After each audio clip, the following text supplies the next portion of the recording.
In the deep forest, loud gunshots echoed like heavy rain, as if a war was going on. A man with dark gray eyes moved carefully, holding his gun up, ready to shoot anyone who appeared. His aura felt dark and dangerous. While he stayed alert, ready to shoot, he suddenly heard soft cries and whimpers. He narrowed his eyes and moved toward the sound, aiming his gun cautiously. As he got closer, the cries grew louder. Then his eyes landed on a small curled-up figure against a tree. He didn't lower his gun and asked in a deep voice, "Who are you?" At his words, the figure slowly moved, shaking with hiccups, and looked up. His dark eyes froze when they met the eyes of a little girl, crying and trembling like a leaf. He quickly hid his gun. There was no way this was an enemy. "What are you doing here?" he asked, watching her stare back at him with fear. "Well, I'm Wyan. My uncle said he will come to get me, but there are scary gun sounds. Please help me, I'm scared." The girl cried. She was all alone in the dark, terrified by the loud noises around her. "Wyan, who are you? Will you please help me?" Wyan asked, her voice trembling, almost pleading, unaware that the man in front of her was a devil in disguise, 𝐂𝐑𝐔𝐄𝐋, the Mafia King. His eyes didn't leave hers. The little girl was so cute. "𝐂𝐑𝐔𝐄𝐋, 𝐂𝐑𝐔𝐄𝐋," he replied with a smile. The girl slowly wiped her tears. "Wyan, please help me, 𝐂𝐑𝐔𝐄𝐋," she begged, asking for help from the devil himself. "𝐂𝐑𝐔𝐄𝐋, come with me. It's not safe here," 𝐂𝐑𝐔𝐄𝐋 said, and the girl quickly stood up. He found himself mesmerized by her ethereal beauty, a little beauty. Wyan followed him nervously. Gunshots still echoed through the forest, making her even more scared. She didn't even know where he was taking her, but she couldn't stay here. It was a deep forest with wild animals, danger, and fear all around. Time skip. Wyan looked around the dark room as soon as she stepped in. Her eyes landed on the man's back. "Wyan, is this your house?" she asked nervously. The tall man turned around, and for the first time she saw his face. He was strikingly handsome, gray eyes, sharp feature, with piercing on his eyebrows and lips. She swallowed hard. "𝐂𝐑𝐔𝐄𝐋, I live in Seoul. This is my penthouse," he said with a smirk. "You can stay here as long as you want." "Wyan, why did you help me?" Wyan asked him in confusion before finally asking. 𝐂𝐑𝐔𝐄𝐋 stared at her blankly. He didn't know why he had brought this little creature into his home. Maybe he just felt pity. "𝐂𝐑𝐔𝐿, because if I left you there, a wild animal would probably tear apart and feast on your blood," he said coldly. Wyan's body shivered, goosebumps rising at his chilling words. Wyan bowed slightly. 𝐂𝐑𝐔𝐿's cold, sharp gaze tightened. Something stirred inside him. "Wyan, thank you so much," Wyan said softly. She wasn't sure if it was safe to come with a stranger, but she had no choice.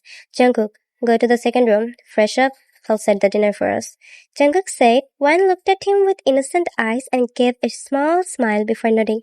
𝐂𝐑𝐔 clenched his jaw, smiling at the stranger. How dumb. Later, Wyan washed her face and came downstairs. She was nervous, but the man didn't talk much. Silently, she ate the food he gave her, wondering if he had put poison in it. After all, she could not trust a stranger. Her mind was full of worry. Where would she go tomorrow? How could she find her uncle? Was he okay? What if he had been shot by those people in the forest? She shook her head, trying to push away the scary thoughts. "Wyan, once again, thank you so much, Ajishi. If you would not help me, a wild animal would eat me." Wyan pouted cutely as she bowed before 𝐂𝐑𝐔 again. He was watching her with keen interest, the girl so polite. "𝐂𝐑𝐔, I'll send my man to find your uncle," he said, making Wyan's lips part, hearing about men. She wondered if this man is a powerful person. She just nodded and left silently. In the morning, Wyan came down, her little fist clutching her dress. She gulped, seeing the bulky man standing there, talking with someone in the hall. 𝐂𝐑𝐔 turned at her. A faint smirk played on his handsome face. "𝐂𝐑𝐔, good morning." He spoke with a smirk, hanging up the call. Wyan nodded. "Wyan, good morning. Did you find any clues about my uncle?" she asked innocently, hoping for a positive answer. "𝐂𝐑𝐔, no," he said with a straight, cold face. Wyan looked back and forth in his eyes before blinking away. "Wyan, then I'll find him myself. I might go now. Thank you so much for letting me stay here."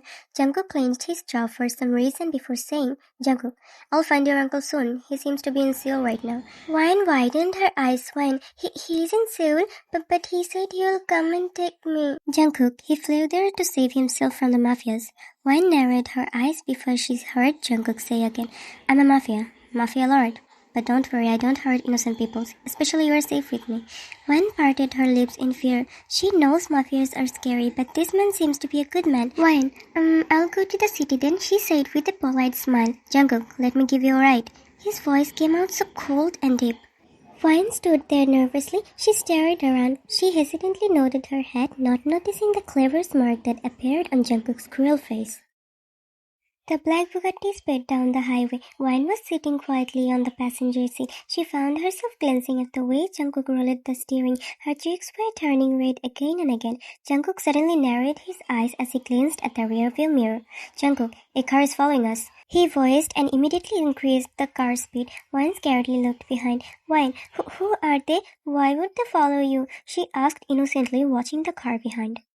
"Jungkook, I told you I'm a mafia. They are my enemies," he spoke in a hurry, rolling the steering side to side.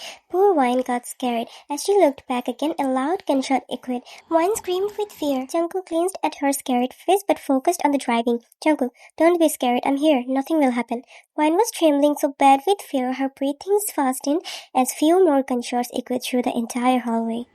The car was running so fast. Vine held on the seatbelt tightly. Suddenly a strange noise followed with a gunshot. Jungkook cursed, knowing the gunshot has punctured his car tire. Vine's trembling eyes snapped at him. She gasped as Jungkook hurriedly opened her seatbelt, stopping the car. "Jungkook, come out!" Jungkook got out of the car. His eyes looked behind the car that followed his. He pulled Vine's little arms out, glaring at the car behind.